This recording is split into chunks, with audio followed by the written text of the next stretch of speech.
What's going on, besties? This is everything you're going to need to know all in one place when it comes to the ATI TEAS version 7 portion of the exam, specifically the English portion.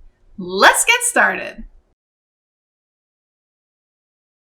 So we're going to start by delving into the nuances of spelling words that contain the combination letters of IE and EI. To kick things off, let's examine words such as achieve, believe, and peace. A common error is to invert these letters, spelling them with I before E, which phonetically might seem more logical. The confusion between IE and EI is a frequent source of spelling difficulties on the T's. A mnemonic that makes it helpful to remember this spelling rule is I before E except after C. It's a useful guideline for navigating these tricky spellings. The word receives, for example, serves as an excellent illustration of the I before E except after C rule, with additional words like receipt, sealing, deceive, and preconceive being prime examples. However, this mnemonic, while helpful, has its limitations. Relying solely on it leads to spelling errors. And as we continue throughout this entire video,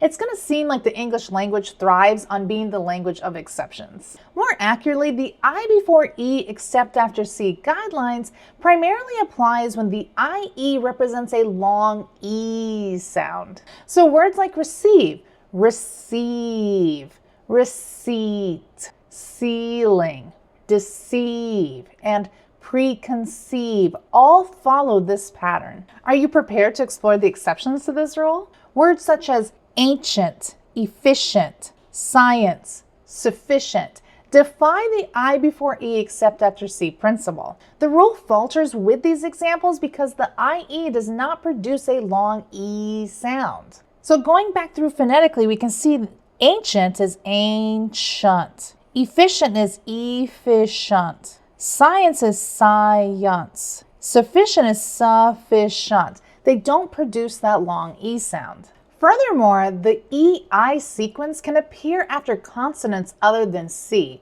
including words like there, foreign, weird, leisure, height, neighbor, weight, vain, and feisty. It's astonishing how such a small pair of letters can cause such immense confusion. If you find yourself struggling with these spelling conventions, remember the rule I before E except after C guideline can be incredibly useful, yet it's important to note that it mainly applies only when the IE combination produces a long E sound. Let's dive into how drop the final E spelling rules operate, starting with the introduction of suffixes. So suffixes are a cluster of words that are attached to the end of a word, altering its meaning. Consider the following suffixes. We have ing, ed, ful, and less. Notice that some suffixes begin with a vowel. We call these vowel suffixes. So which two suffixes in our examples end with a vowel? Well, you've got that right. We've got ing and we've got ed. They both begin with a vowel.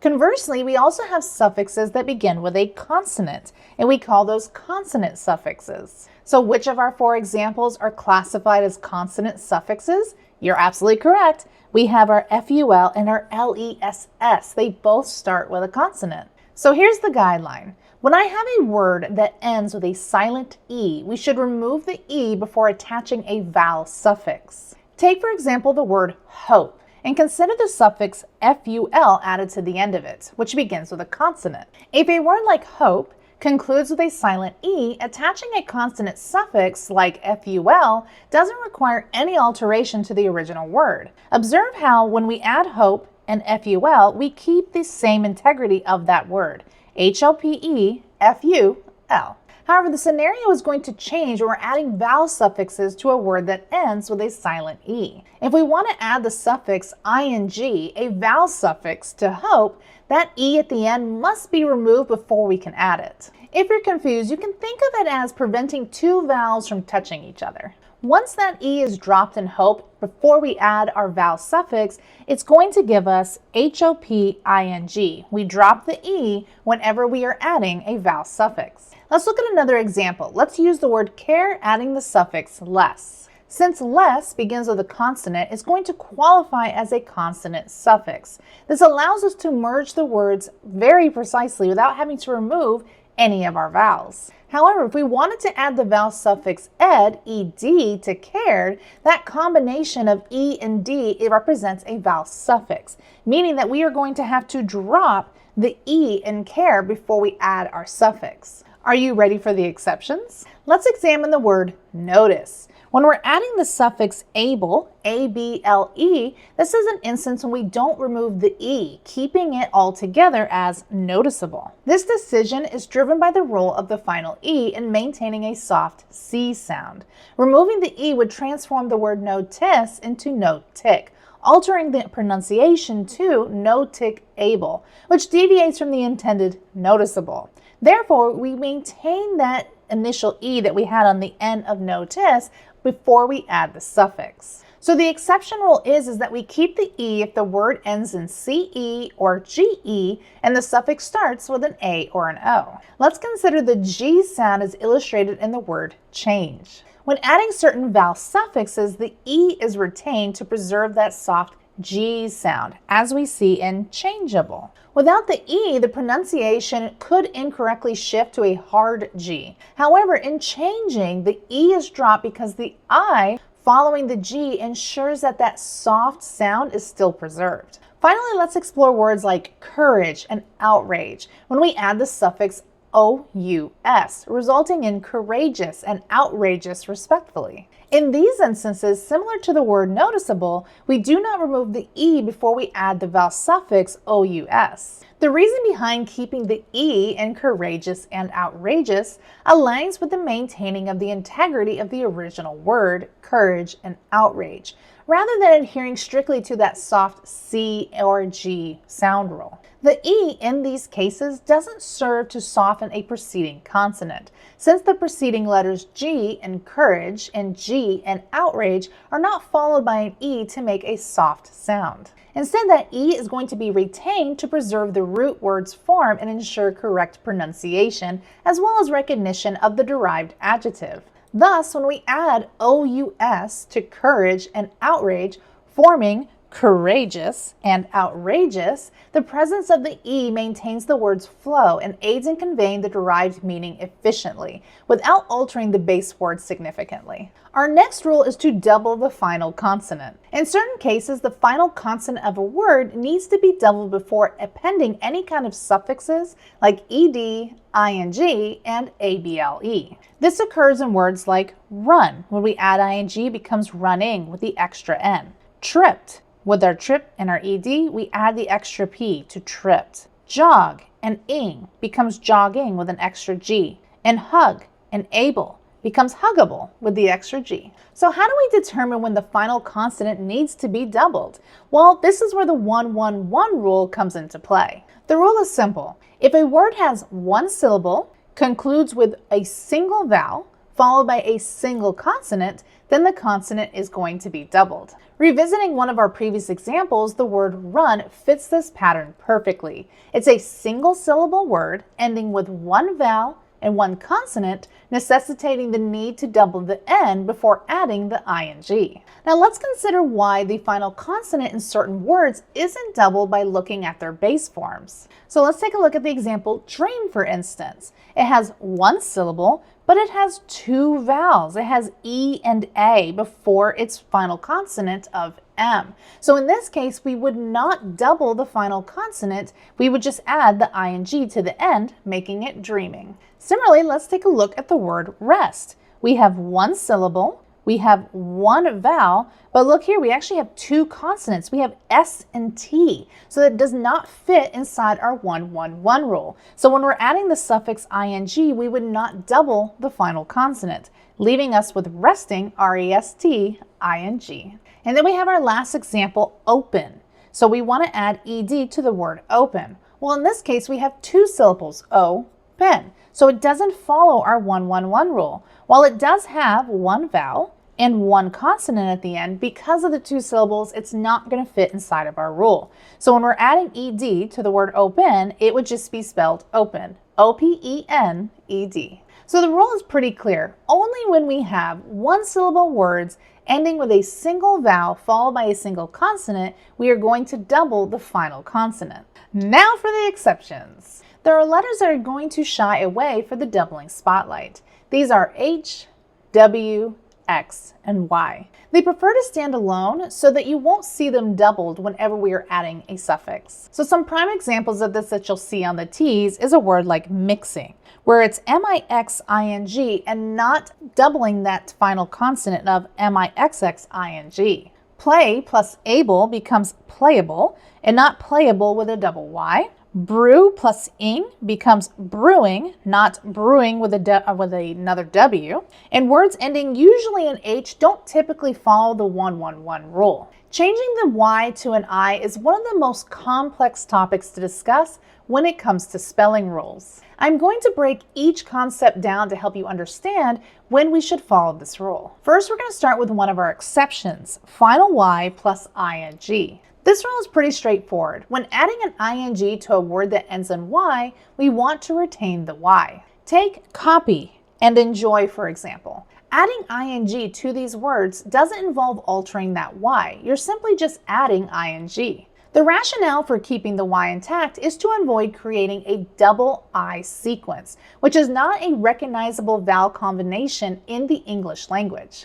The only exception to this rule might be skiing, but that's an outlier because it borrows from another language, making that double I acceptable to its unique instance. Diving deeper into the transformation of the final Y in words, it's worth noting that the Y typically turns into an I when we're adding any kind of suffix, either beginning with a vowel or a consonant suffix. However, it's important to note that we are excluding ing from this discussion as it adheres to its own general guidelines like we discussed before. Another crucial aspect to this rule is to consider the presence of a consonant immediately before the final Y in our base word. Taking a closer look at our two examples, baby and happy, demonstrate this principle. In baby, the letter B precedes the final Y, and in happy, the letter P precedes the final Y. When we introduce the suffix s, which is a vowel suffix to baby, and ness, which is a consonant suffix to happy, the preceding consonant follows the conversion Y to I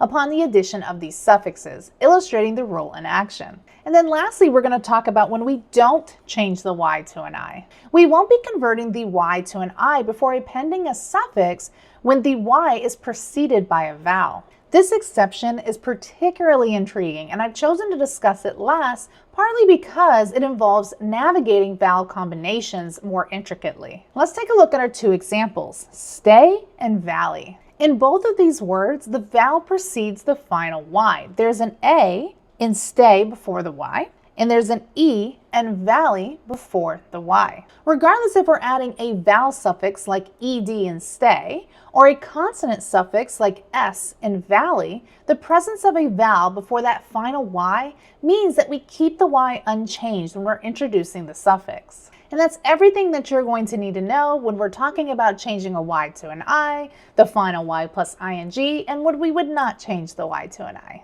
So next, let's talk about rules for plural. So there's a lot of rules, so hang tight with me. We're going to start with the general rule. So most nouns are made up of plurals by adding s to the end of a singular form. So here you see we have a singular form, car, bag, and table. We simply just add an s, making it cars, bags, and tables. Nouns ending in s, x, z, ch, sh, and ss, these nouns are made plural by adding es to the end of their singular forms.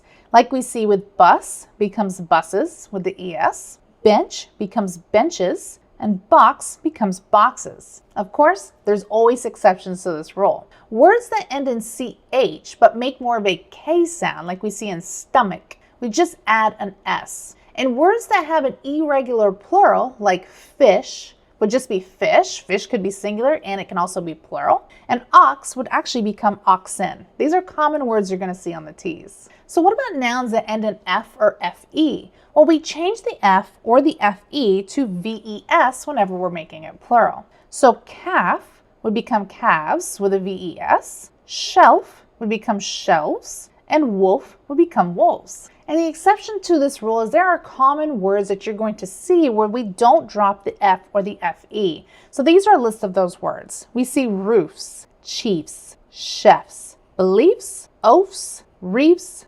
giraffes, refs, safes, and serfs. So what about nouns ending in O? So nouns that end in O, preceded by a vowel, is going to be made plural by adding S. So like we see in radio becomes radios, stereo becomes stereos, and video becomes videos. Because all of these examples, the O is preceded by a vowel. However, if the noun ends in an O and it's preceded by a consonant instead of a vowel, we make it plural by adding ES. Like we see in potato becomes potatoes with ES. Hero becomes heroes. And domino becomes dominoes. And there are, of course, some exceptions to these rules. Like we see with piano, we would simply just add an S to make it plural. Photos, the same thing, we would add an S. And then halo, the same thing, we would add an S to halos to make it plural. And our last rule for plurals is nouns that end in Y.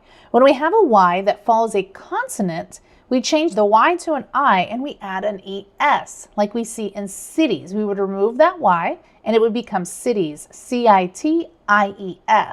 Same thing with candy would become candies, and lady would become ladies. And just like we saw with O, whenever we have a Y followed by a vowel, the plural is going to be formed by retaining that Y and simply just adding S. Like we see with day becomes days because the Y is preceded by the vowel A, so we would simply just add S. Same thing with toy would become toys, and donkey would become donkeys. Homonyms, homophones, and homographs explore the fascinating world of words with similar sounds but distinct meanings. Homophones specifically are words that sound alike but differ in meaning, like the word male and male. Some additional examples of homophones could be like berry, which is the fruit, or bury when you bury a plant into soil. We have night, which is like the nighttime when it's dark. And we have knight, which is a person in shining armor that protects somebody. Same thing with the word bee and bee. One could be an animal, a little bee, and one is just the word be. Each pair of these words share the same pronunciation, yet each word carries its own unique meaning. Homographs are words that share the same spelling but carry different meanings. A classic example of this could be bow, like an archer's bow, and bow, which is to bend forward at the waist, and bow. Additional homographs could be whine, which is to turn, or wind, which is a breeze. Live is to exist, and live is occurring in real time. Wound could be like an injury, or wound could be the past tense of wind, as well as lead, which is to guide someone, or lead, which is a metal. Despite having identical spelling, each one of these words conveys a distinct meaning. So a helpful mnemonic for distinguishing between homophones and homographs lies with their Greek roots. Phone, which denotes sound. So whenever we're talking about homophones, the words are going to sound the same, but they're going to have different meaning. And graph, which means to write, suggesting that homographs are written identically, but they have different meanings. So what about words that share the same pronunciation as well as spelling, but they have different meanings? Let's consider the word ring, which means jewelry that we could wear on our finger, or the sound that a bell or telephone makes when it rings. Ring, in both contexts, represents homonyms, words that are simultaneously homophones and homographs. Some additional words could be letter, which is a character that we see in the alphabet, or letter, which is a handwritten message. We again see bow, which is a bow you can wear in your hair, or bow, which could be an archer's bow. And then lastly, bat, which could be a baseball bat, or bat, which is a mammal that flies through the air at night. It's worth noting that the terms homonyms can sometimes be used more broadly to encompass any word that qualifies as either a homophone or a homograph. Next, let's talk about standard English punctuation. I'm going to cover 13 fundamental punctuation rules that you are going to need to know in order to pass the ATI TEAS. Starting with rule number 1, every declarative sentence should include a period, also known as a full stop. For example, she loves chocolate, period. He is my best friend, period. My dad wants to go to a restaurant for dinner, period. We have a meeting in 2 hours, period. It's important to remember to punctuate every declarative sentence or statement with a period. Rule number 2 is to always capitalize the first letter of a sentence. For example, she loves chocolate She is capitalized because it's the first letter of the sentence. We say the same thing in he is my best friend, my dad wants to go to the restaurant for dinner, and we have a meeting in 2 hours. That very first letter of that very first word in every sentence should be capitalized. Additionally, whenever a sentence concludes with a question mark, period, or exclamation mark, we want to ensure that we leave at least one space before starting our next sentence with that capital letter. For instance, she loves chocolate and he loves pizza. There should be a space in between those two independent clauses before we start our next sentence with a capital letter. Rule number 3 involves capitalizing proper nouns. But what exactly is a proper noun? Essentially, they are specific names given to common nouns. For instance, while boy is a common noun, David is a proper noun because it is a specific boy's name. We don't capitalize the word boy unless it starts a sentence, but David is always going to be capitalized no matter where it is located in the sentence. Next, consider the word day. Day is a common noun and remains lowercase. However, Friday is the name of a specific day. Thus, it is a proper noun and would be capitalized. The same rule applies to the rest of our examples. Month is a common noun. July is a specific month, making it a proper noun, and we capitalize it. Country is a common noun. Canada would be a proper noun. City is a common noun. New York would be a proper noun. And ocean is a common noun, while Atlantic Ocean would be a proper noun. So in the sentence, he is a boy, his name is David. David is our proper noun, and we would capitalize that. Boy would remain lowercase. Just like we see with our example, the best day of the week is Friday. Day is a common noun, so it's going to remain lowercase. And Friday, because it is a specific day of the week, is going to be capitalized and is also a proper noun. Here are some additional examples of how we would convey this in sentences whenever we're capitalizing proper nouns. Rule number 4 is avoiding using apostrophes when we're creating plurals. A common mistake we tend to see mostly on the T's is whenever we're adding an apostrophe to pluralize a noun. For instance, it's incorrect to write, they have 2 cars with an apostrophe, or they have cats and dogs, where we apostrophize the cats and we apostrophize the dogs. The correct approach is simply to just add F to the end of the noun, like we see in they have 2 cars, and I love cats and dogs without the apostrophe. Like we see with rule number 5, apostrophes serve 2 main purposes: to form a contraction and to indicate possession. Take, for example, I don't know, which is just another way of saying I do not know. Don't is a contraction for do not, where 2 words are combined with an apostrophe replacing the omitted O. Similarly, your is another contraction, which stands for you are. We simply add an apostrophe where we omit the A. Contractions streamline sentences by merging words and using apostrophes to signify omitted words, as seen in he's in a bad mood, where he stands for he is. In addition to contractions, apostrophes show possession, illustrating ownership. For instance, Jack's new car is beautiful utilizes an apostrophe and S to demonstrate that the new car belongs to Jack. My teacher's new wife is really nice uses an apostrophe to indicate that the wife is married to the speaker's teacher, signifying a possessive relationship. Rule number 6 dictates all questions or interrogative sentences must conclude with a question mark. Therefore, whenever you pose a question, it's essential to punctuate it with a question mark at the end. For instance, do you like pizza? Are you tired? Should we go to the movies tonight? Each of these examples are questions, and as such requires a question mark to signal its interrogative nature. Rule number 7 emphasizes the use of an exclamation mark at the end of a sentence to convey excitement, strong emotion, or urgency. An exclamation mark transforms the tone of a sentence, as seen as, wow, you are beautiful. Here, that exclamation mark amplifies the expression of excitement, compared to the more subdued tone we would see if we ended it with a period. Exclamation marks are versatile, capable of expressing not only happiness and excitement, as we see with I'm excited, but also frustration and anger in statements like, that was a terrible choice. They are equally useful in conveying urgency. For instance, be careful, watch out.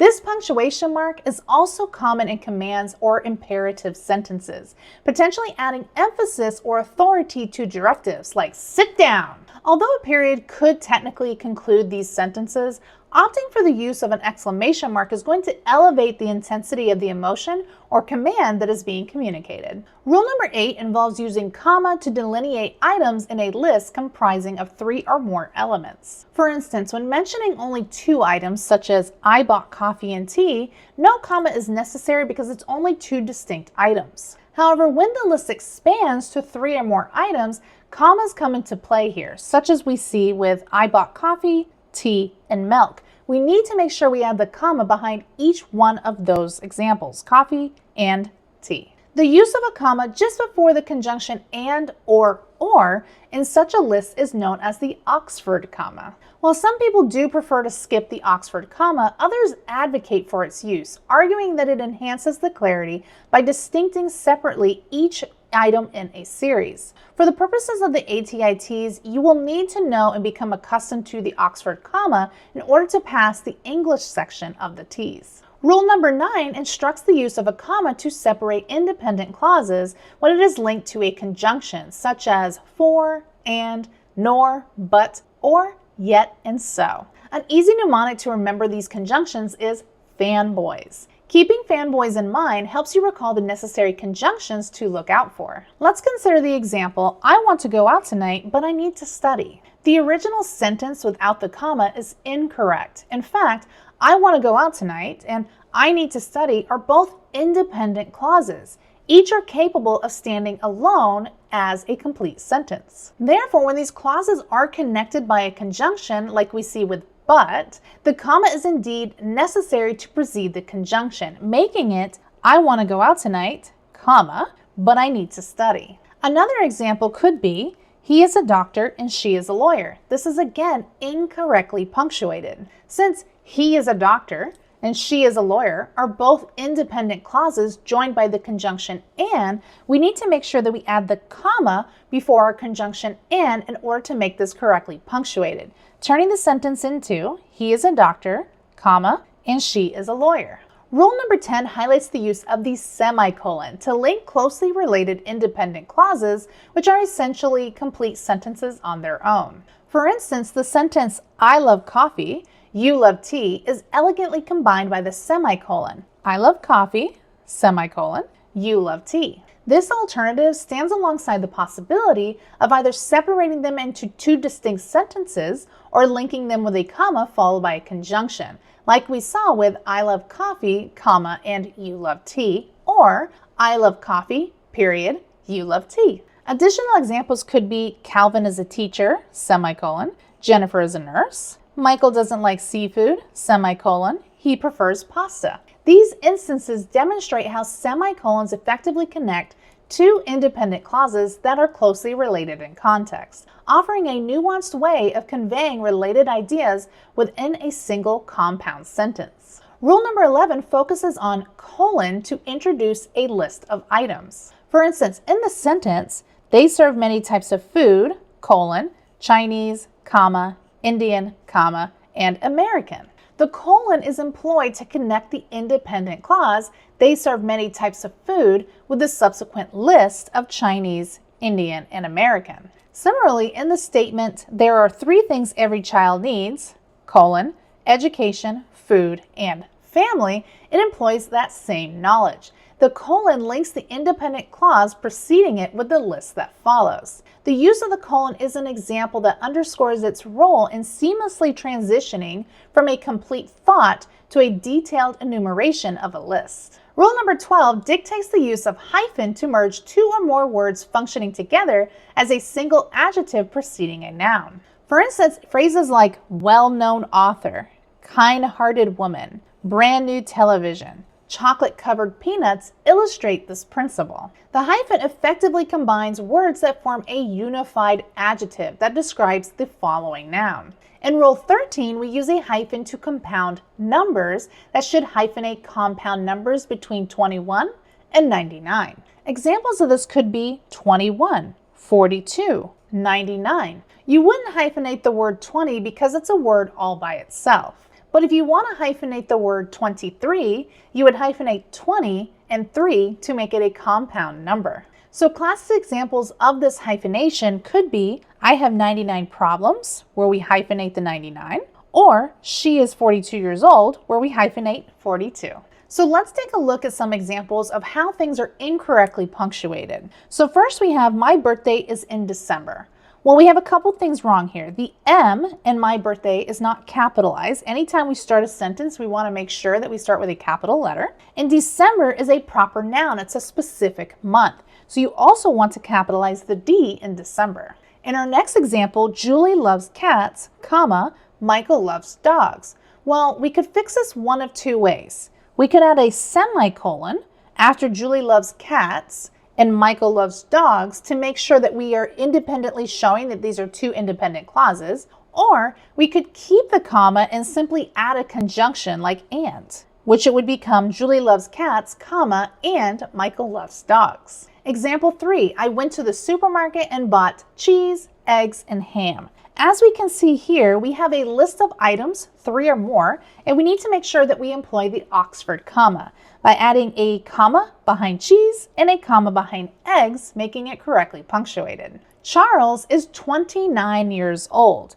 29 is a compound number. So in order to make this correct, we need to add a hyphen between the word 20 and 9 to show that it's a compound number. I want to go to the beach, but I think it's going to rain soon. Again, we have our conjunction here, but we don't have the comma before it. So in order to make this correct, we need to add that comma before our coordinating conjunction, making it, I want to go to the beach, comma, but I think it's going to rain soon. Our next example is, are you angry? Well, it doesn't really sound like a declarative sentence. It sounds like an interrogative sentence. So in order to make this one correct, we want to add a question mark to the end of that sentence so that the reader knows we're asking a question. Are you angry?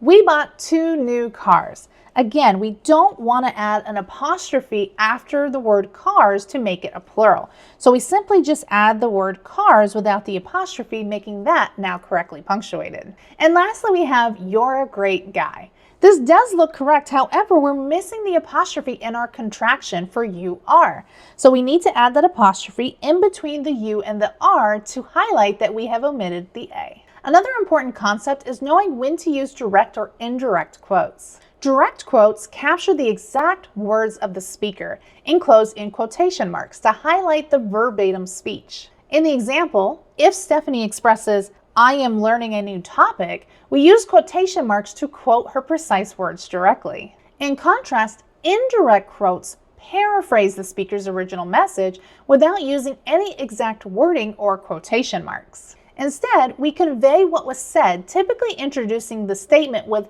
that, and often shifting the verb to its past tense form. This example adds the word that, like we see with indirect quotes, and it also changes the verb to the past tense, which would be was. Parts of speech play a crucial role when it comes to forming grammatically correct sentences, each serving a unique function within a structure. Beginning with verb, these words depict actions or experiences. For example, verbs like run, walk, push, or eat illustrate this point. In the sentence, Lola ran to school because she was late, ran operates as the verb, indicating the action that Lola took. Similarly, John loves to bake cookies. Bake is the verb, describing what John enjoys doing. A noun identifies a person, place, object, or idea. Examples can include house, teacher, cup, and shop. In the sentence, my instructor is a very nice person, instructor serves as the noun signifying a person. In the sentence, Ty is going to go on vacation to China, there are actually 2 nouns. We have Ty, which is a personal name, and China, which represents a graphical location. An adjective modifies a noun or pronoun by providing additional detail and description, such as when we use examples like short, beautiful, red, or old. In the sentence, Julie has a huge house with 6 bedrooms. Huge acts as the adjective, offering a description of Julie's house. An adverb modifies a verb, an adjective, or another adverb by indicating how often, how, where, or when. Examples can include slowly, yesterday, and always. In the sentence, Lola is always late for school, always serves as the adverb indicating the frequency of Lola's tardiness. It's also worth mentioning that late can function as both an adverb and an adjective. In the phrase, last night I slept really well, last night acts as the adverbial phrase, specifying the time when the action occurred. A pronoun is a word that substitutes the name of a person, place, object, or concept within a sentence. Examples can include I, she, our, they, and it. For instance, in the sentence, Becky is my friend, she always helps me with my homework, she is used as a pronoun taking the place of Becky. In you can visit the shopping center at 1 o'clock, you serves as the pronoun referring to the person being addressed. An interjection is a word or phrase that expresses strong emotion or surprise and is frequently accompanied by an exclamation point. Examples could be wow or oh. In the example, wow, the view is amazing. Wow functions as the interjection, indicating a reaction of amazement. In hey, I haven't seen you in a long time. Hey is the interjection used to greet or attract attention. A conjunction links words, phrases, or clauses within a sentence and uses words like and, but, although, and or. For instance, in I like to watch television and eat popcorn, and serves as the conjunction connecting the two activities. In my friend is very loud, whereas I am very quiet, whereas acts as the conjunction, contrasting the two different characteristics. Prepositions indicate location, time, or direction and are placed before a noun or a pronoun. Examples include under, above, in, or during. In the sentence, the cat jumped over the box, over functions as the preposition, specifying the direction the cat jumps relative to the box. In get into the car quickly before you're late to school, into is the preposition, describing the movement towards being inside the car. Next, let's talk about subjects, predicates, and modifiers. The subject and predicate are two essential components of a complete sentence, which is divided into two main parts. The subject, which is the naming part, and the predicate, which is the telling part. To indicate how a subject and predicate work together to form a complete sentence, let's delve a little bit deeper. The subject, or the naming part, identifies who or what the sentence is focusing on. For example, in Angel played football, the question, who is this sentence about, points to Angel, who is the subject, highlighting that the sentence revolves around Angel. Similarly, in The Watermelon is Green, asking about the subject of the sentence reveals the watermelon is the subject, indicating that the sentence is concerning this watermelon. The predicate forms the second essential element of a sentence, detailing the actions or the state of the subject. In similar terms, it explains the activities or conditions associated with that subject. For example, consider the sentence, Mr. Smith lost his dog. The segment reveals Mr. Smith's action. What did he do? He lost his dog, which serves as the predicate. Similarly, in the sentence, a bee buzzed around me functions as the predicate as it describes what the bee is doing. To construct a complete sentence, you must include both the subject and the predicate. Missing one means that the thought remains incomplete. For instance, with only the subject, the pig, the statement lacks clarity about the pig's actions or characteristics. Was the pig small and adorable, or did the pig leap into a mud puddle? Without further information, it's really impossible to tell. Likewise, like a lone predicate, deep and cold, leaves us guessing what the subject is. Could it refer to the ocean's depth and chill, or perhaps it's talking about the wicked witch of the West's heart? Who knows? These examples show the necessity of combining both the subject and the predicate to form a coherent and complete sentence. A modifier is a word or phrase that provides additional details about another word or phrase. Take the simple example, I have a truck. By introducing a modifier, it becomes I have a gray truck. Here, gray serves as the modifier, enriching the noun truck with descriptive detail. Both adjectives like gray in this example and adverbs can act as modifiers. Next, let's talk about complement. There are two primary types of complement. We have subject complement and object complement. Subject complement can be broken down into three parts: a noun that renames the subject, an adjective that describes the subject,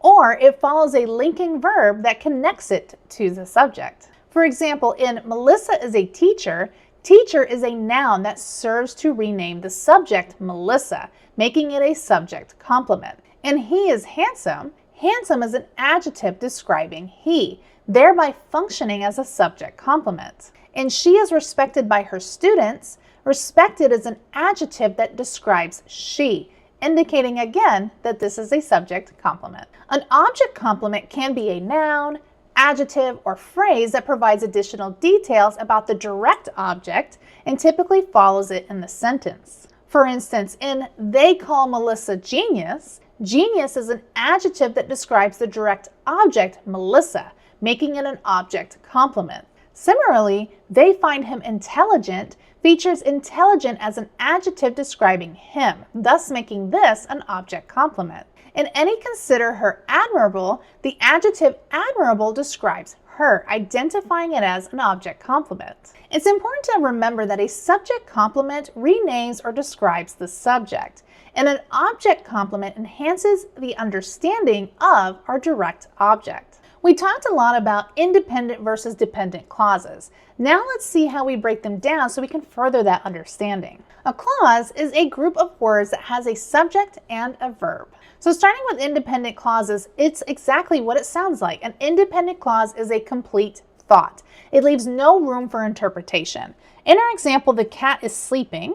Cat is our subject and sleeping is our verb, and it's also a complete thought. The cat is sleeping. Got it. Whereas with a dependent clause, we need more information in order to complete it as a complete sentence. In our example, when the cat is sleeping, we know the cat is the subject, sleeping is our verb, but it's not a complete thought. When the cat is sleeping, what? What happens to the cat? Do they get a restful sleep?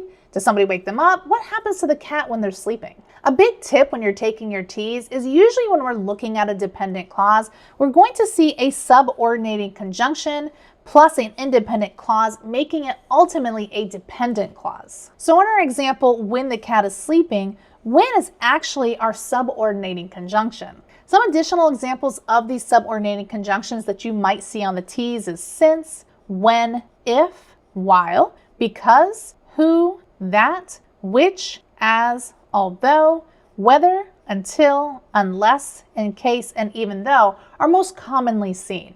So if you're trying to figure out the difference between independent and dependent clause, if you see this subordinating conjunction prior to your independent clause, you can automatically assume that it is a dependent clause. Next, let's talk about simple, compound, and complex sentences. So starting with simple sentences, it is one independent clause, which means we are only going to have one subject, one verb, and it is going to be a completed thought. In our example, Grace opened the door. Grace is our subject, and open is our verb. It's a completed thought. Grace opened the door. Fantastic? Got it. Next, we have a compound sentence. And what compound sentences do is they link two or more independent clauses together by joining them with a coordinating conjunction. We talked earlier about fanboys. That's an easy mnemonic for you to remember the most common kinds of coordinating conjunctions you'll see on the TEAS. F stands for, A stands for and, N stands for nor, B stands for but, O stands for or, Y stands for yet,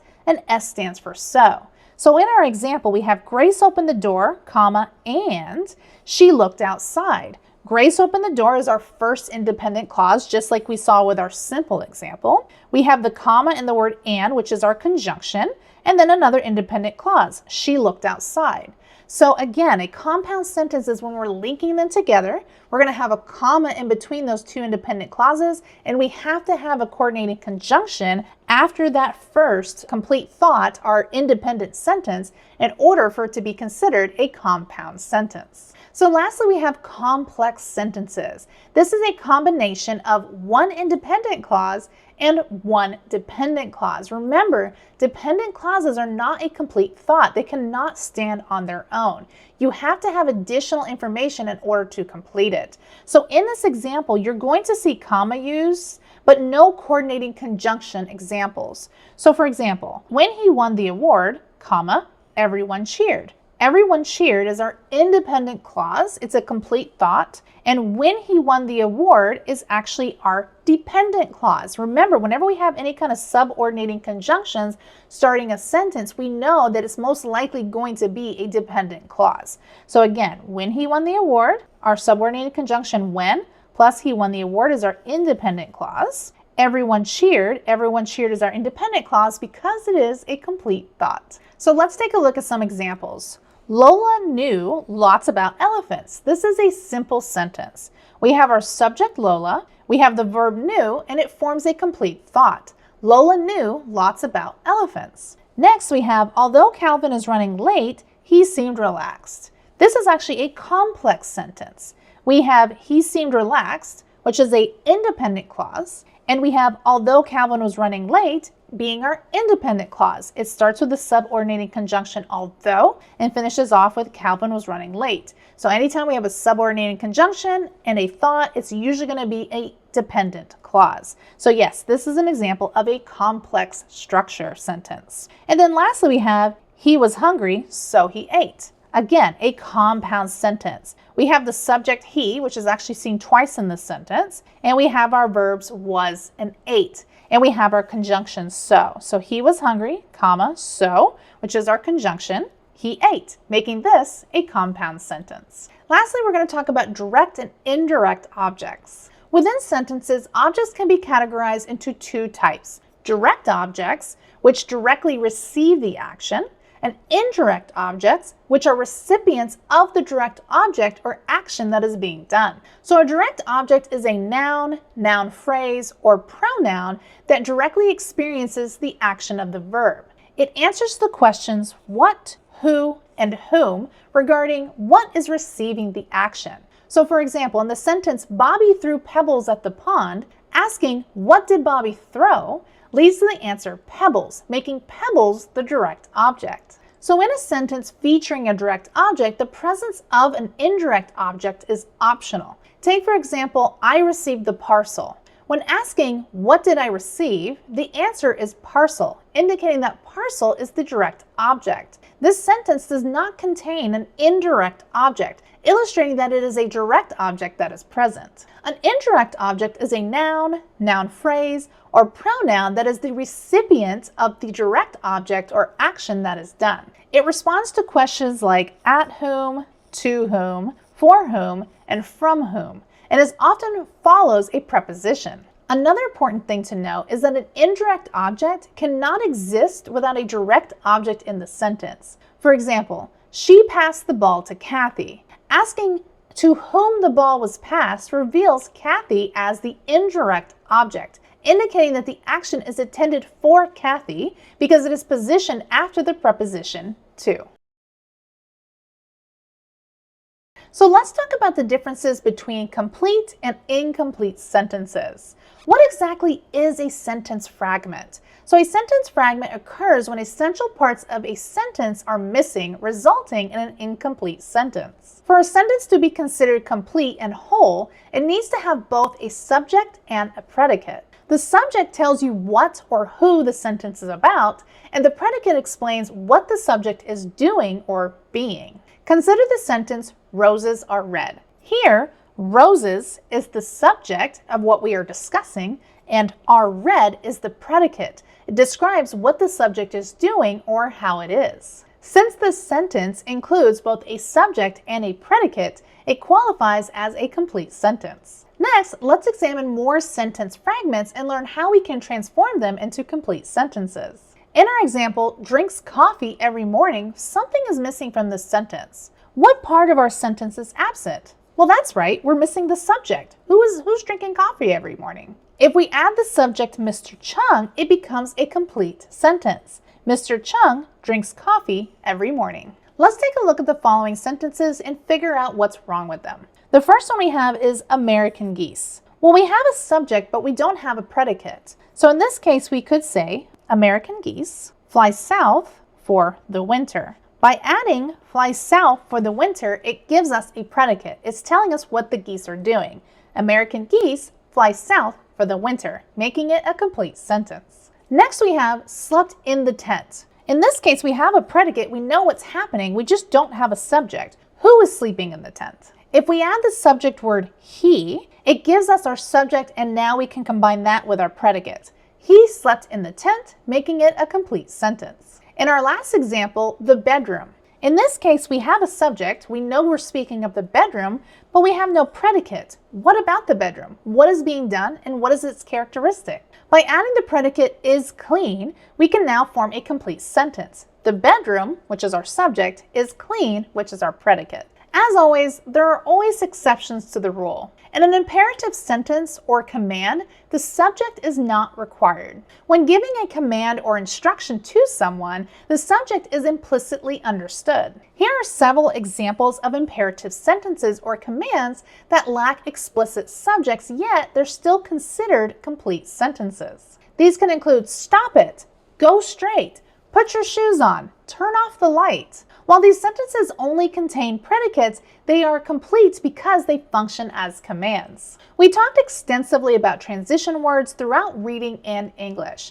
Understanding how transition words are used on the ATI TEAS is going to be very important when you're taking your test. So what are transitions? Transitions are words, phrases, or sentences that link one idea to another, facilitating a smooth flow between thoughts and reducing readers' confusion. Without clear transitions, writing can appear disjointed and fail to convey the connections between sentences and paragraphs. In this section of the TEAS, you will need to be familiar with agreement, opposition, cause, effect, examples, conclusions, chronology, and location transition words. These are some common examples of what the ATI TEAS has deemed as the most important transition words to know for your test. Next, let's talk about verb tenses. The verb tense indicates the time when an action described by the verb takes place. There are 9 verb tenses you will need to know for the TEAS, organized into past, present, and future,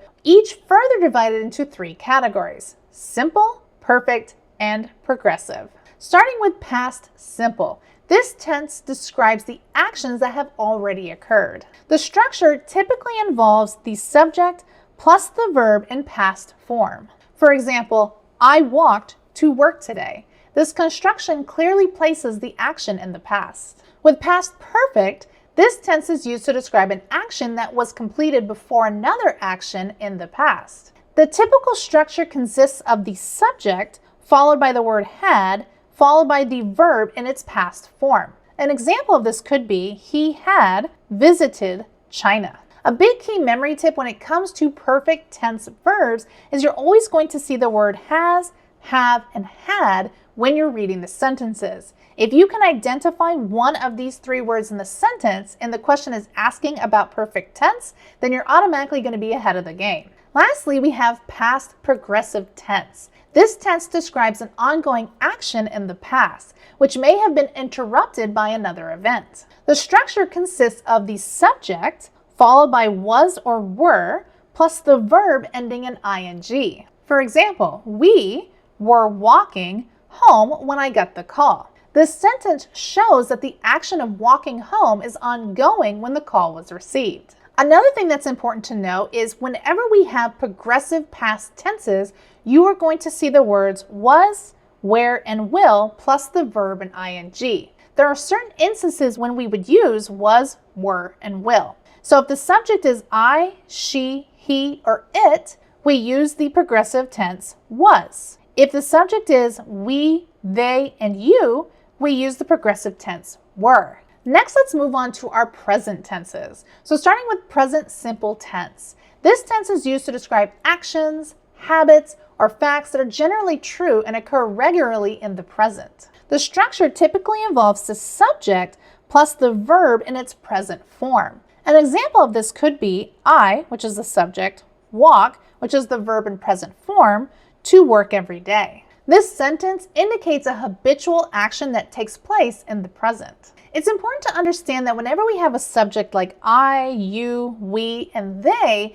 we do not add an S to the end of our verb. However, if the subject is she, he, and it, we do add the S to the end of our verb.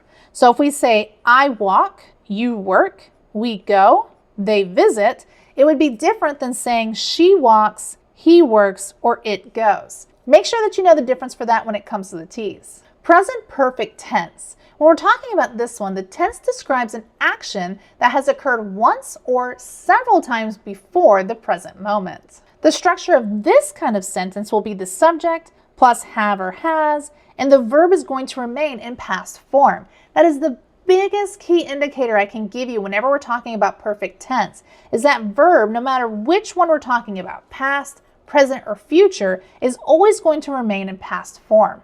So in this example, we have they, which is our subject, have traveled, which have is our perfect present tense, traveled is our verb in its past form, to China twice. This sentence indicates that the action of traveling to China has happened in the past and is relevant to the present. Typically, when the subject is I, we, you, and they, we're going to use have, and we have the subject she, he, and it, we're going to use the word has. And then lastly, we have present progressive tense. This tense is used to describe the action that is currently ongoing. The structure includes the subject plus am, is, or are, and the verb ending in ing. So like we saw before, we have a different set of words that we're going to have to remember. So for present progressive tense, am, is, and are going to be the most common words that you're going to see. If the subject is I, then we use the word am. If the subject is she, he, or it, we're going to use the word is.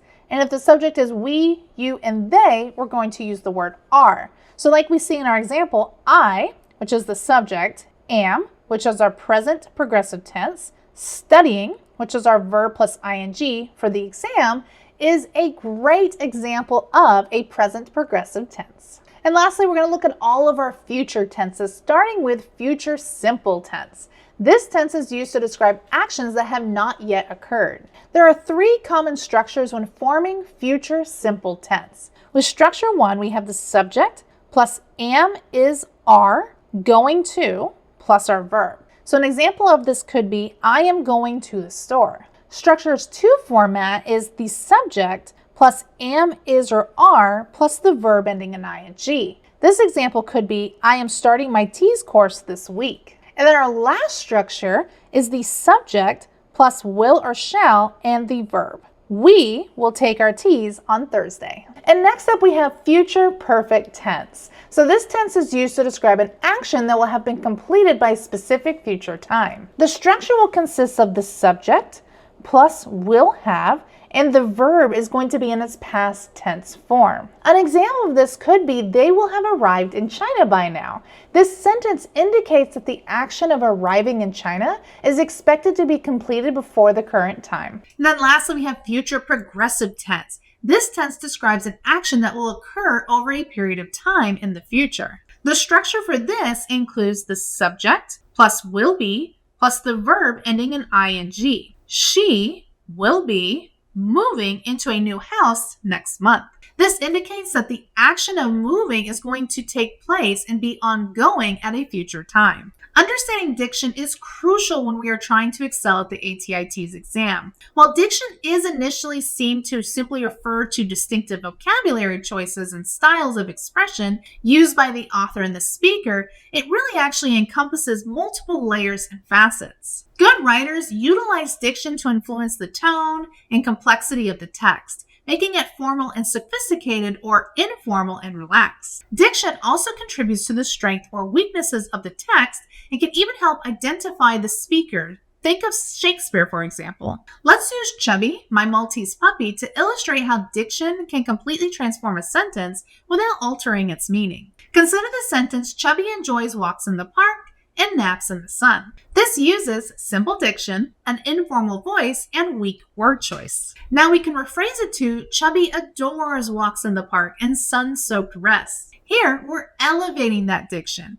It conveys the same idea, but it uses a stronger vocabulary. And finally, consider Chubby fancies jaunts around the parks and basking in both sun and slumber. Now we've introduced more complex diction, a formal voice, and strong words that evoke vivid imagery. yet the underlying meaning remains unchanged. The key takeaway is that by altering the diction, you can transform the entire essence of a text. Comedians don't just merely share humorous anecdotes, they carefully select amusing words to enhance their storytelling. Writers don't just narrate sad tales, they meticulously craft each word to evoke sorrow and agony in a tragedy. Consider your favorite television drama.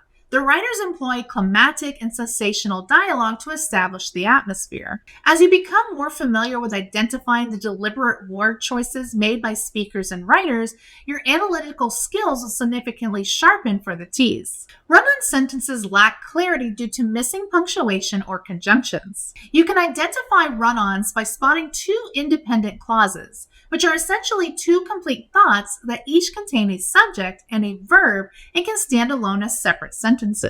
If you encounter a sentence where two independent clauses are crammed together without any conjunction or proper punctuation, you're likely looking at a run-on sentence. To fix this, you can do one of two things. You can divide it into two distinct sentences, or you can insert the necessary punctuation and conjunctions to properly connect the clauses. Let's analyze the example. Sue was out of the sugar she needed to make cookies. She had to go to the grocery store to get some. This sentence lacks the rhythm and pauses that help the reader understand the text. It includes two complete sentences. One, Sue was out of sugar she needed to make cookies. And two, she had to go to the grocery store to get some. These two independent clauses can stand as separate sentences, but we can also improve the original sentence by adding suitable conjunctions and punctuation. So for example, Sue was out of sugar she needed to make cookies, comma, adding the conjunction so, she had to go to the grocery store to get some.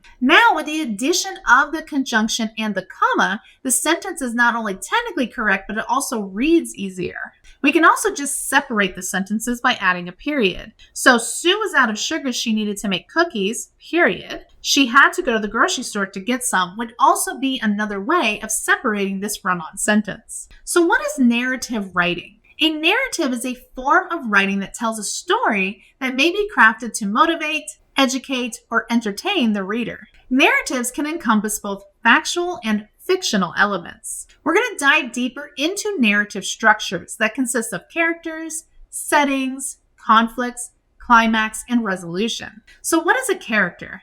A character is an entity that performs an action or speaks within the story. For instance, Emily was browsing through a book when she exclaimed, "This is fascinating!" Or, the dolphin was leaping up out of the water. In these examples, Emily and the dolphin are both characters within our narrative writing. What is a setting? A setting refers to a time and place where the story unfolds. It can be either fictional or non-fictional and may vary throughout the story. For instance, the story begins on a sunny spring afternoon in a bustling city park where children are playing. Here, the sunny spring afternoon describes the time, and the bustling city park describes the location of the story. So what is a conflict? A conflict in a story is a challenge or an issue that's going to impact the characters or the setting, driving that narrative forward. For example, during a pivotal soccer game, the star player sprained his ankle, putting the championship at risk. This situation creates a significant problem in the story.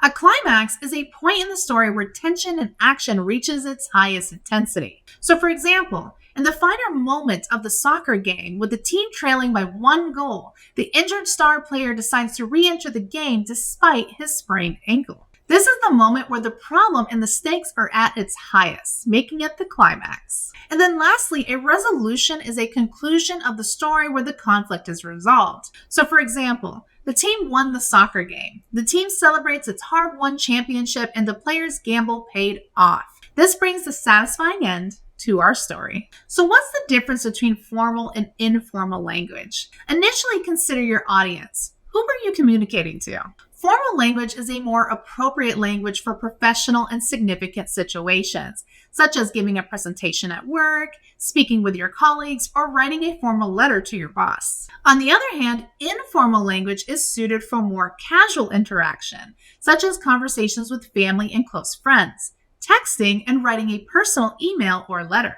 So let's explore the distinction between these two types of language. Formal language typically utilizes complete sentences with correct grammar and vocabulary, while informal language often features shorter sentences with less stringent grammatical rules and simpler vocabulary. Contractions, which are abbreviated forms of words where an apostrophe replaces missing letters, are generally avoided in formal language but are commonly used in informal texts. For example, in formal settings, one might say "I would," rather as in informal settings, the contraction "I'd" would be acceptable. Idioms, which are figurative expressions unique to a language, are usually not used in formal language but can be freely used in informal communication. Additionally, formal writing often employs the passive voice to sound more objective or impersonal, as in "the TEAS application form is complete." In contrast, informal language tends to use active voice,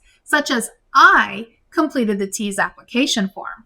Phrasal verbs consist of verbs combined with a preposition or adverb, and they often take on meanings different from the individual words by themselves. While phrasal verbs are commonly used in informal language, they are typically avoided in formal language. Instead, formal contexts call for more direct synonyms that convey the same meaning. For example, in informal settings, you might use the phrasal verb "look into," which means to investigate or research something. Abbreviations, which are shortened forms of words, are not used in formal language, but are acceptable in informal contexts. Similarly, exclamation marks, which add emphasis or express strong emotion, are typically reserved for informal language and are generally avoided in formal writing. Lastly, we have imperative sentences, which are sentences that start with a verb and usually give a command or instruction, and are often found in informal language. In contrast, formal language usually employs more structured and polite forms of requests in order to convey instructions. When you're revising a formal text to make it more informal, it's about simplifying your language. It's best to replace complex words and phrases with simpler everyday language. You can use contractions when it's possible, and don't shy away from first person and second person pronouns. In contrast, when you're revising informal language to more formal language,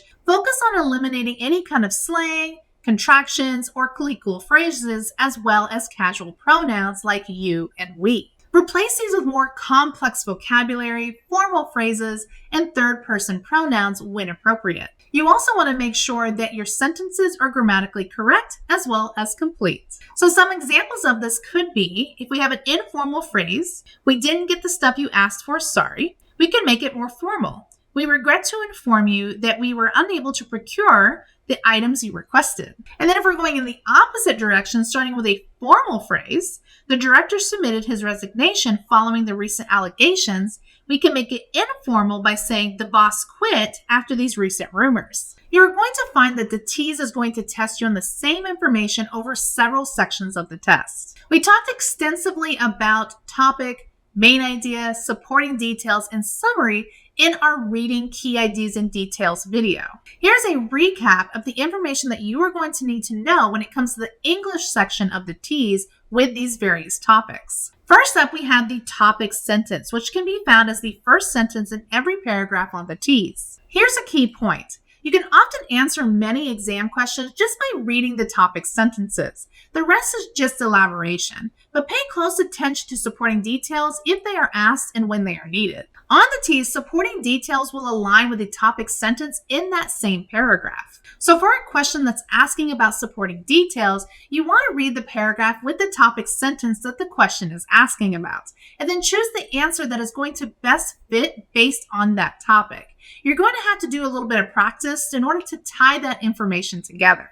Next up, we have the main idea, and this is essentially the thesis statement. Think of it as the core message that the paragraph is trying to convey. You're often going to find it as the last sentence in the first paragraph. So if a question asks you about the main idea of the passage, quickly go to that last sentence of your first paragraph, mark your answer, and move on, because as you know, we don't have a whole lot of time to answer these questions on the TEAS. And then lastly, we have summary. So think about it when you were back in school and you had to summarize an essay. You usually begin with a conclusion or a restatement of your thesis. Similarly, a passage's summary is typically found as the first sentence in the last paragraph. Again, if you get a question about a passage's summary, go to that first sentence in the last paragraph, mark your answer, and move on. Next, we're going to explore logical order in paragraphs. We're going to see 3 different kinds of orders. We're going to see chronological order, spatial order, and order of most importance. With chronological order, this method is particularly useful when detailing a sequence of events. Consider the process of cooking a meal.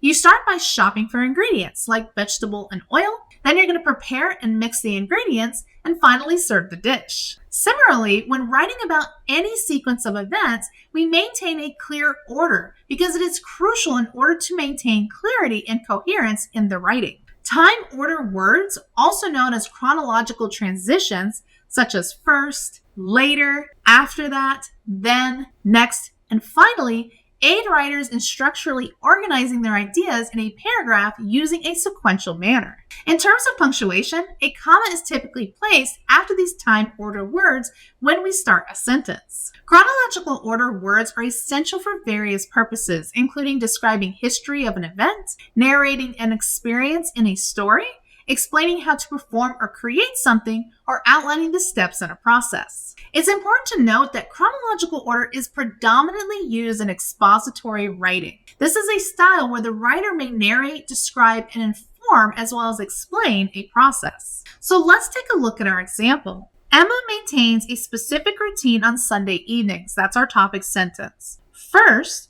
she washes the dishes after lunch. Later, she sweeps the kitchen and her room. Then, she removes the dust from the TV, cupboards, and furniture surfaces. After that, she cleans the yard and waters the plants. Next, she irons her clothes and takes a bath.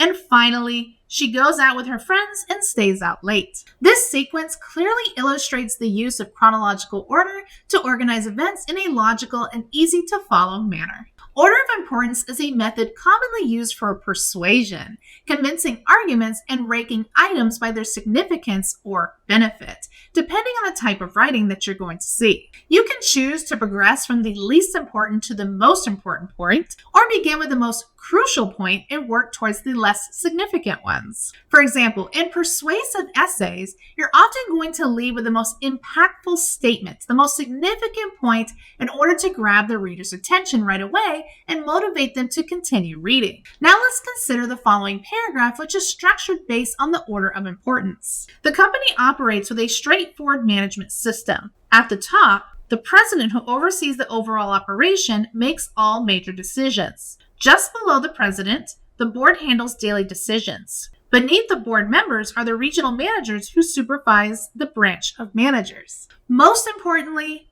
almost as importantly, just as importantly, and finally, are some key transitional phrases that are used to effectively show the method of organization. These transitions help to clearly signal the hierarchy of points and arguments, guiding the reader through the structured flow of ideas. And last up, we have spatial order, and this is used to structure paragraphs with specific goals such as helping readers visualize a scene, engaging the senses like smell, sound, taste, touch, and sight. You're going to see this a lot with descriptive essays. The big memory trick here is that you will be using directional transition words. For instance, when we're describing items in a bedroom, we use spatial order. Essentially, you create a visual representation for the reader by choosing a starting point and then guiding them through the space as your description unfolds. So let's consider our example. Attached to the wall of my bedroom is a small wooden rack adorned with red and turquoise necklaces that shimmer upon entry. That is our starting point. Just to the right of the rack is a window framed by biliary white curtains. In sharp contrast to the peaceful image to the right of the window area, my desk sits cluttered with textbooks, crumbled papers, coffee cups, and an overflowing ashtray. Turning my head further to the right, I notice 2 bare windows framing the outdoor trees, presenting them like 3-dimensional painting. Below, these windows rest on oak chests, bulging with blankets and scarves. Directly across from the fluttering curtains stands an antique dresser. On top of the dresser are jewelry boxes and several picture frames, and a tall mirror next to them occupies most of the wall. painted a soft shade of lavender. When employing spatial order in your writing, consider using the following transitional phrases to clarify the arrangement and relationship of elements within the space. Just to the left, just to the right, behind, between, on the left or on the right, across from, a little further down, to the south, to the east, a few yards away, turning left or turning right. These transitions help readers navigate the spatial layout you're describing, effectively guiding them throughout the scene or the setting. Unnecessary information in a text refers to any details or content that did not contribute to the main point or purpose of the writing. These extraneous elements can distract the reader, obscure the main idea, and make the text longer without adding any value. Effective writing should be concise and focused, meaning that removing unnecessary information helps to clarify and strengthen the message. For example, in our original text we have, Tom is an excellent graphic designer. This sentence is our topic sentence, our main point of the text. This means that everything following that sentence should provide supporting details about Tom being an excellent designer. So let's keep reading. He was born in 1989 in a small town of Maple Grove. He graduated from the University of Arts in 2011, where he studied many subjects, including graphic design, which is his passion. Tom loves to drink coffee and often goes to a cafe before work. He has won several awards for his innovative designs. Tom also enjoys hiking and photography during his weekends. So as we analyze this text, while the main focus should be on Tom's professional skills as a graphic designer, there are several details that did not contribute to the main point. So if we were to remove that unnecessary information, the paragraph should be, Tom is an excellent graphic designer. He graduated from the University of Arts in 2011, where he studied graphic design. He has won several awards for his innovative designs. We remove the sentences, he was born in 1989 in a small town of Maple Grove, Tom loves to drink coffee and often goes to a cafe before work, and Tom also enjoys hiking and photography during his weekends. These sentences were ultimately removed because they do not directly relate to Tom's professional skills or accomplishments as a graphic designer, which is what the text should focus on. Removing these details helps keep the reader's attention on the key information about Tom's career and his achievements. And lastly, we're going to talk about omitted information in a text. This refers to the pertinent details that were left out either intentionally or unintentionally, leading to a potential lack of clarity or incomplete understanding of the topic. In some cases, the omission is strategic to streamline the content and keep the reader focused on key points. In other cases, it may unintentionally obscure the full content or necessary background that the reader needs to grasp in order to understand the subject fully. So let's take a look at our example. Dr. Smith recommends that all her patients follow a specific diet to improve their heart health. So automatically, the topic sentence is telling us that there are recommendations for a specific diet to improve heart health. The next sentence says, this diet includes reducing sodium intake and increasing the consumption of whole grains. So while this text is informative, it lacks detailed guidance on how to implement this diet effectively. Important specifics that might have been omitted could provide practical advice or even examples, making the recommendation more actionable. So potential omissions could have been specific daily or weekly sodium intake limits, examples of whole grains to include in the diet, additional dietary recommendations or restrictions such as limiting saturated fats or increasing fruits and vegetables, and reasons why the diet helps improve heart health, including maybe lowering blood pressure and cholesterol, could be a few of the things that were omitted. These omissions, if addressed, could make the advice more practical and motivate for better compliance. Effective academic writing involves meticulous planning, drafting, and revising. Although the writing process varies from one individual to another, adhering to 5 fundamental steps can provide a structured approach when answering these types of questions on the ATI TEAS. Step 1 includes pre-writing. Selecting a topic in this stage is paramount. Optimal topics often stem from unresolved questions, offering perfect exploration for your writing. You can define a broad idea into a focused argument or inquiry. For instance, narrowing down a topic for an essay could progress as follows. You start with the idea of 19th century literature. Then you narrow it down to novels in the Romantic period. Narrowing down even further, we get the novels of Jane Austen, leading us to our ultimate topic of theme of theater in Mansfield Park. With a clearly defined topic, the next steps involve stream of consciousness, brainstorming, and mind mapping. Starting with stream of consciousness, this is a literary technique designed to capture the unfolding of the author's thoughts in a manner that mirrors reality. This approach incorporates elements like free association, writing down everything that comes to mind without worrying about grammar, punctuality, or even coherence, to deepen your grasp on the topic's psychological landscape as well as perspective. For instance, while heading to record this video, my thought process wouldn't be, I'm walking into my office. When I get there, I'm going to say good morning, besties, to the camera and begin recording. I really hope it goes well. That's not really an accurate representation of what it is we think. A more accurate representation could be, it's hot. Oh, these lights are so bright. I need to close my blinds. Why isn't my computer working? Why am I struggling getting the words out? Why are my dogs barking again every single time I do a live? My seat is really uncomfortable. Oh my gosh, I look so pale. That's actually a more accurate definition of stream of consciousness. It's just like writing down the words as they come to you. Brainstorming involves a method of generating a wide range of ideas on a topic without immediate evaluation and is more structured in its approach. This process still encourages that free thinking and the exploration of any and all ideas as they come to you, no matter how unconventional that they may seem. For example, maybe your topic is climate change, and you start writing down any and all ideas that would come to mind that could possibly affect that climate change. Once all of that brainstorming is done, then you can move on to mind mapping, which is an even more structured form of brainstorming that visually organizes that information. You can start with a central idea or theme and expand outwards in a radial fashion using lines, symbols, words, colors, and images that are going to connect to the related idea. If you've ever done a vision board, this is kind of what mind mapping actually is. Mind maps are particularly useful in visualizing relationships between different aspects of a topic, making complex information easier to understand and navigate. Step 2 in the writing process is writing. You're going to create your first draft, and it doesn't have to follow a strict sequence. You might find it effective to start with the body of your text, leaving the introduction until later when you have a better understanding of what you're introducing. Leverage your outline as a structural guide for your writing. Begin crafting each paragraph methodically. Start with a topic sentence that's going to introduce the main idea of the paragraph. Next, you want to present evidence that's going to support that argument. Then you want to explain and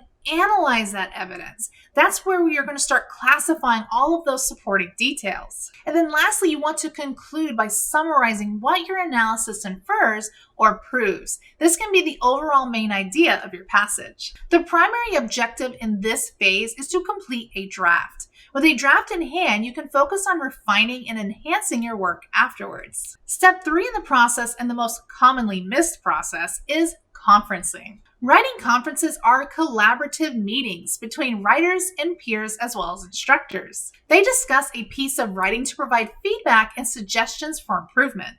These conferences can occur at any stage within the writing process, from the initial planning all the way up to the final revisions. The focus is on constructive criticism, with the goal of enhancing clarity, coherence, and overall impact of the writer's work. For example, a student might meet with their professor to discuss the first draft of a research paper. During this conference, the professor might highlight areas where arguments need some strengthening, suggest additional resources for the research, as well as identify sections that require clarification. The student will then use that feedback to refine their paper, making it more persuasive and polished. Writing conferences ultimately serve as an invaluable tool for writers seeking to develop their skills and produce more effective written communications. Step 4 is the revision process. During this stage, you're going to turn a critical eye towards your initial draft to pinpoint areas ripe for enhancement. Allowing your draft to sit for a day or two after completion can help rejuvenate that viewpoint. During this phase, focus on identifying and addressing major concerns, such as arguments that lack clarity or logic, sections that could benefit from rearrangement for better coherence, and instances where further detail is necessary, or any content that does not contribute to the central thesis. Our fifth and final step is editing.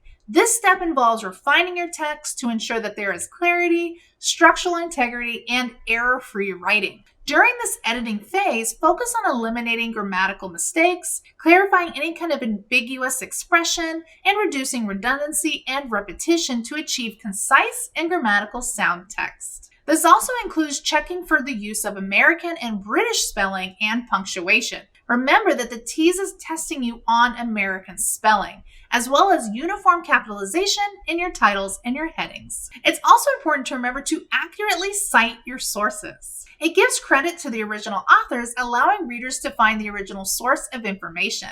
In science, we use the APA style for citations when we're referencing work. So starting with in-text citations, this is a brief method of acknowledging the origin of the specific information, guiding the readers to matching the entry in the reference list of your document's conclusion. This citation typically includes the author's surname, the year of the publication, and when referencing a particular segment of a source, you may specify the page number or another identifier like a timestamp, paragraph number, or heading. When the citation refers to the source in its entirety, page numbers are not necessary. There are two methods when we embed in-text citations: parenthetical and narrative, also known as paraphrasing. In parenthetical citations, we enclose the author's name and the year of publication within parentheses. We position these details at the sentence's end, immediately preceding the period, like we see in our example. The author claims that the beta blockers are the best medications for hypertension. We put our quotation marks around the actual phrase that came directly from the author, and then we put in parentheses Smith, the year of the publication, and even the page number if we're citing something specific in that author's writing. In narrative citations or paraphrasing, we integrate some of the citation details directly into the text. In this approach, the year and, if applicable, the page number are going to be enclosed in parentheses. This can be immediately placed following the author's name within the sentence or at the sentence's conclusion just before the final period. What makes this citation different is we don't use quotation marks because we're not immediately referring and verbally phrasing specifically what was in the text. We are paraphrasing. So let's take a look at our example. According to Smith, parentheses 2022, that lets us know we're referring to a author's work. Research has shown that metoprolol is the best medication for hypertension based on the following statistics. This information is being paraphrased from what we found within Mr. Smith's information of his article. Same thing with our next example. Smith states that research has shown that metoprolol is the best medication for hypertension based on the following statistics. And again, we're referencing work. So in our parentheses, we would put the year of the work as well as the page number. For sources with two authors, we place the ampersand, which is this symbol here, between their names followed by the publication year, like we see with Cheung and Taylor 2024. For sources with three or more authors, mention only the first author's name, which would be Cheung, and then you're going to add the et al., period, comma, and then followed by the publication year in order for that to be correct. So when we're dealing with sources that lack certain crucial details, here's how we're going to navigate that situation in order to make sure that we're referencing appropriately. So if the author's name is missing, but the responsible organization is known, for instance, Nurse Cheung, we would use that. So we would use Nurse Cheung, 2024, or maybe if we had the title but we didn't know the organization, we could say TEAS Guide, 2024. If the source lacks a publication year, we use N.D. to let us know that there is no date available. So for direct quotes that lack a specific page number, we can use other identifiers. We can use a timestamp, which would be Cheung, 2024, the timestamp 2013. We can use a chapter if we know that, Cheung, 2024, chapter 4, or if we know the paragraph number, we can also use that. Cheung, 2024, PARA, period, which stands for paragraph, and the number 3. So let's talk about prefixes and suffixes. What are they exactly? Simply put, a prefix is a segment of a word placed at the start of the word, and a suffix is added at the end of a word. It's crucial to note that not every word is going to be accompanied by a prefix or a suffix. Take, for instance, the word dog.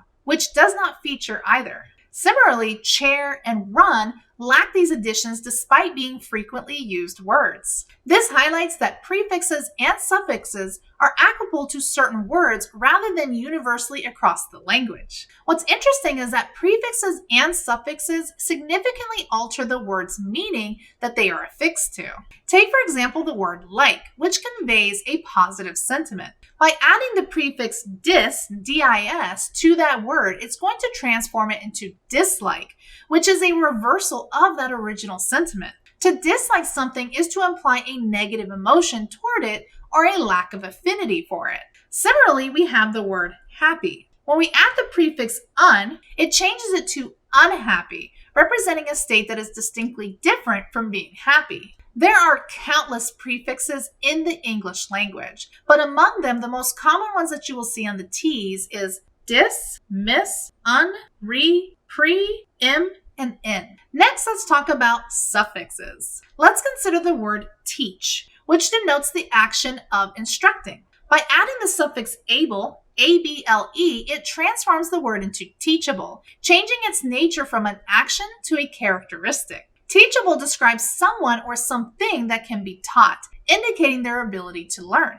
Another example could be hope, which represents a concept or feeling. Adding the suffix full, F-U-L, alters the word hope into hopeful, which is an adjective that describes the state of being filled with hope. Some frequently encountered suffixes that you're going to see on the T's is able, ism, ship, ness, meant, less, I, and os, O-U-S. It's really important that you familiarize yourself with both these prefixes and these suffixes. You're also going to be tested on two different kinds of suffixes. You're going to have inflection and derivational suffixes. Each type is going to play a different role in how they modify the base word for which they are added. Inflectional suffixes change the form of the word to express different grammatical categories, such as tense, mood, voice, aspect, person, number, gender, and case without changing the actual meaning of the word. For example, adding the letter S to the end of cat makes it cats, indicating that we have now made a plural. Thus, the word cat is still referring to the same animal. Now we just happen to have more of them. Inflectional suffixes are limited to a small set, and they do not change the part or speech of the word. Derivational suffixes modify the base word in more profound ways, often changing its meaning and typically its parts of speech. For example, adding the suffix less to fear forms fearless, which means without fear. Derivational suffixes can turn nouns into adjectives, verbs into nouns, and so forth. They can significantly alter the semantic meaning of the base word. Now, there are some words that are formed by combining both a prefix and a suffix to the base word. Take the base word respect, which conveys a concept of admiration and esteem. By adding the prefix dis, it changes the word to disrespect, flipping its meaning to a significantly more negative concept, meaning that now we have a lack of respect. To further add, we can add the suffix full, again changing disrespect to disrespectful, which is an adjective describing someone or an action that shows a blatant lack of respect, perhaps manifesting in poor treatment of others. For another illustration, we can use the base word use, which signifies the action of employing something for a purpose. By adding the prefix re to use, it transforms the word into reuse, indicating the action of using something again. We can also go further by adding the suffix able. So reuse becomes reusable, shifting to a much different descriptive quality. Now we have an item that can be used more than once. Now let's do some examples of how to identify prefixes and suffixes, starting with our first example. We have the word painless. So pain is actually our root word, and less is the suffix in this word. Next up, we have decision. So that ION that's on the end of decision is actually a suffix for the word decision. Now we have the word remove. So again, move is going to be our base word, and that re at the beginning of remove is going to be our prefix. And just like with remove, we have the same thing with preview.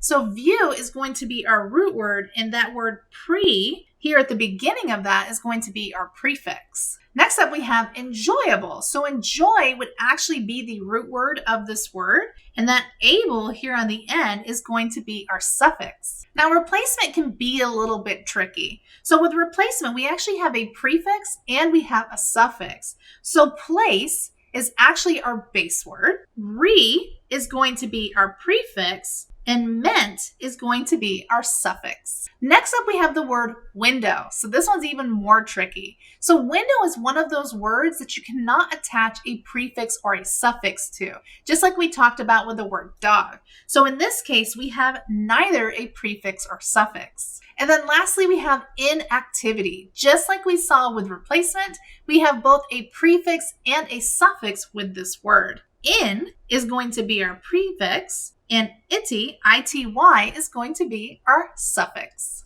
And lastly, let's talk about how we're going to determine word meaning. The TEAS is going to test you on word meaning and definitions without providing you with the definition term. In order to understand words without context clues, you must break them down into their parts to decipher what they mean. A memory trick for this is to remember other words that have the same kind of parts that you might be familiar with in order to identify words that you're not.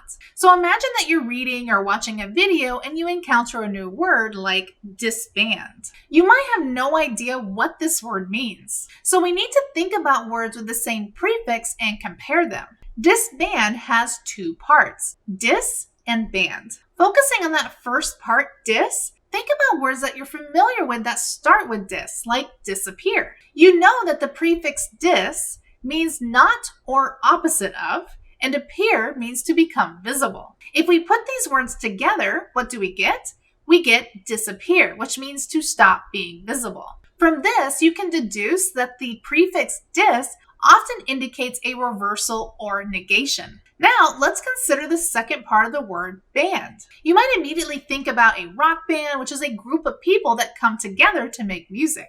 More broadly, band can be a group of people united for a common purpose. There's even the verb phrase band together, meaning to form a group. So now that we've broken it down, can you guess what disband means? Exactly. Disband refers to a group of people deciding to no longer stay together. Thus, an organization or club might disband, signifying that they were once united but are now separate. Often, you can understand the meaning of words just by analyzing the parts that you know and applying the knowledge to a new word. In doing so, you become like a detective, figuring out the meaning of the word without resorting to a dictionary. And many times, your guesses are going to be correct. And that is everything that you're going to need to know for this portion of the exam.